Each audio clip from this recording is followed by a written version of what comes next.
You know, racing can sometimes be a little bit vague on what exactly constitutes greatness. Is it longevity, victories, championships, impact, historical significance? In the case of Ricky Warner, greatness is defined by several things. Most of all, success is about winning races, more specifically, winning big races. When you examine a person's career, driver or crew chief, car owner, whatever, and you mention 10 Knoxville Nationals wins, 10 World of Outlaws titles, and over 200 World of Outlaws feature victories, you can stop right there. This threshold is not vague. Ricky Warner has achieved greatness. He's worked with some great racers, but it was Ricky's tenure with Donnie Schatz and Tony Stewart Racing from 2007 to 2018 that will forever be noted as one of the most successful pairings in sprint car history. To be a successful sprint car wrench, you must have many talents: engineer, manager, purchasing agent, truck driver, travel agent, gambler, psychologist, and then you must have an insatiable appetite for all things sprint car. And there you have it with Ricky Warner. From his central Pennsylvania roots, he rose from helper stooge to calling the shots on some of our sport's biggest stages. I'm quite sure that this long road for Ricky has been filled with hardships and challenges. For every one moment of glory, there were probably a dozen moments of disappointment and frustration and sheer exhaustion. But champions do not quit. They don't give up. Ricky is still in the thick of things. He's still chasing sprint cars full bore with Rico Abreu. When you're still in the heat of things, it's not easy to find time for reflection and perspective. But something tells me, Ricky, that you are acutely aware that you're in the midst of just about the sweetest moment of triumph known to our sport. You have arrived at the National Sprint Car Hall of Fame. Ladies and gentlemen, please welcome Ricky Warner.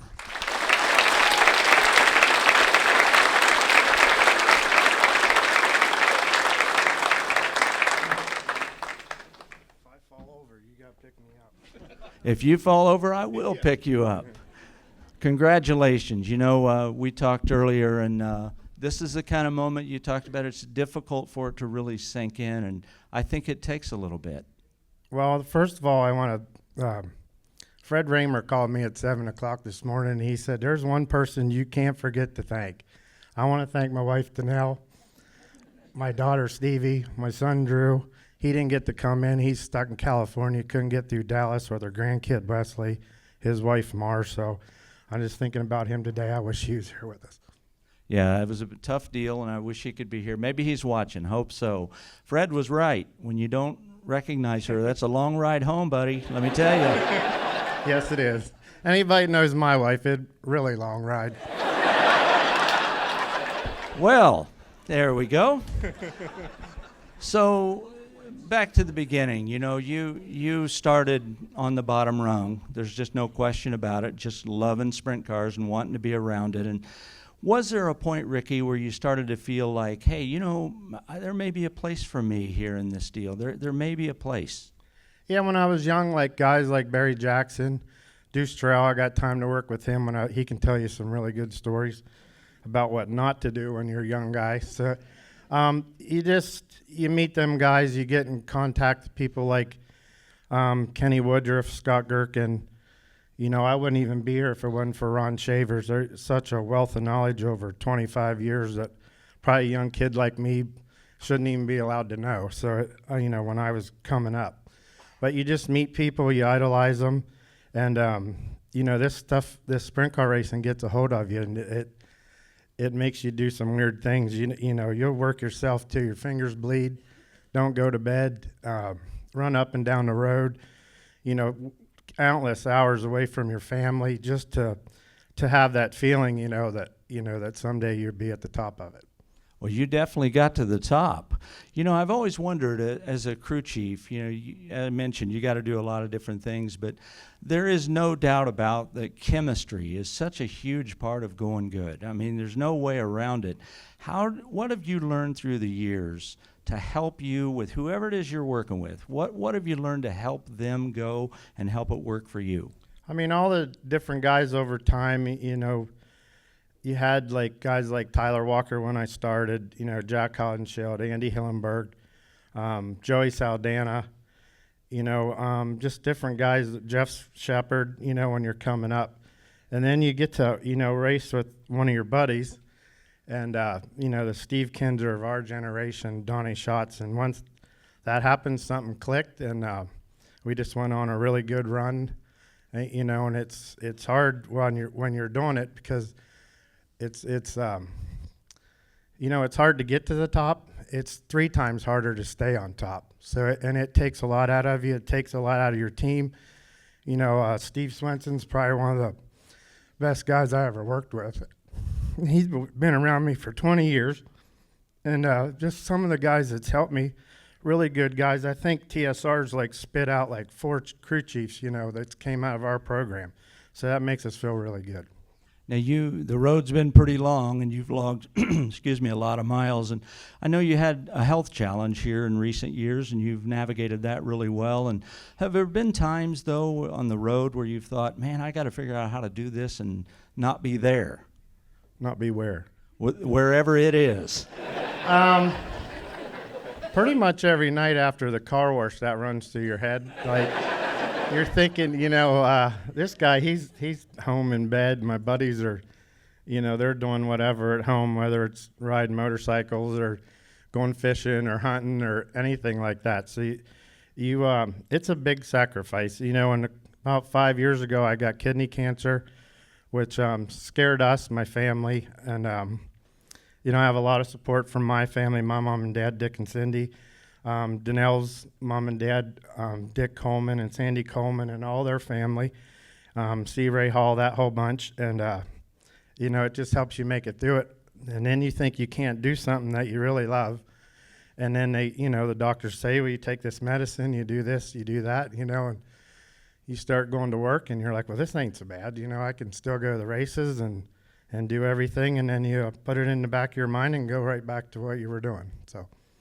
Did I answer that right? I don't know what you... No, you're doing good.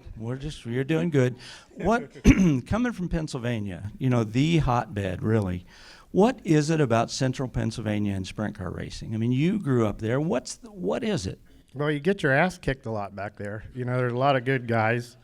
Guys just produces good guys over time. The Ramers, the Lance DeWeese, really good mechanics like Davey Brown, just a lot of guys come out of that area that you look up to, and at a young age, everybody starts racing back there pretty young, and it's a good place to come from.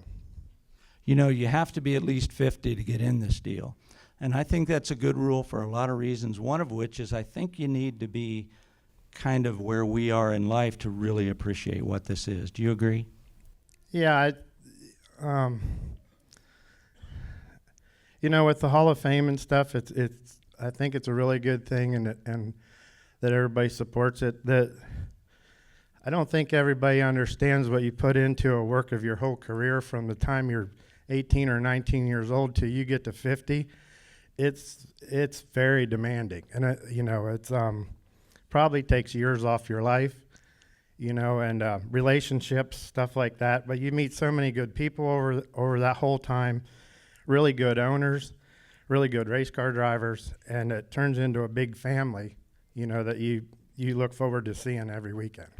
And all those nights at the car wash, all those grinding miles, but here you are. Here we are. Yeah, we made it. Yeah.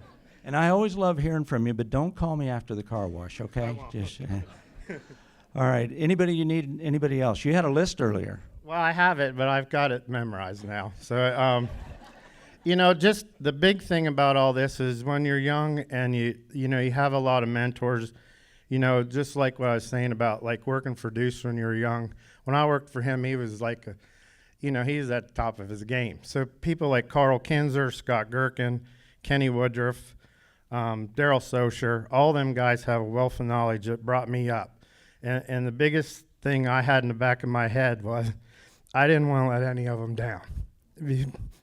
They took the time to teach somebody that I'm just an old sign painter from Newville, you know what I mean? So for them to take the time and invest it with you, Carl's probably, one of the most I idolized and tried to do everything like him. Scott Gherkin, all them guys. Ronnie Shaver's he's like my second dad over the last 25 years. So, just all them guys you run into over time, whether it's other mechanics, different guys you work with, you just pick up little pieces of the puzzle the whole time and keep putting that together, So I got to thank them. Anybody else? That's pretty good, memorized list. I saw that list. It was substantial. I got my wife. Thanks to... One? No, I'm just making The sure. other thing I like to thank Bill Klingbeil and Jeff Peck. I know they had a hand, and he kind of helps me through all this stuff and, helped me with the speeches I didn't use. But there's a lot of guys that's responsible for helping me get here, and thank you. My friend, I think I can safely say you didn't let anybody down, and I'm so proud of you. Thank you. Ricky Warner.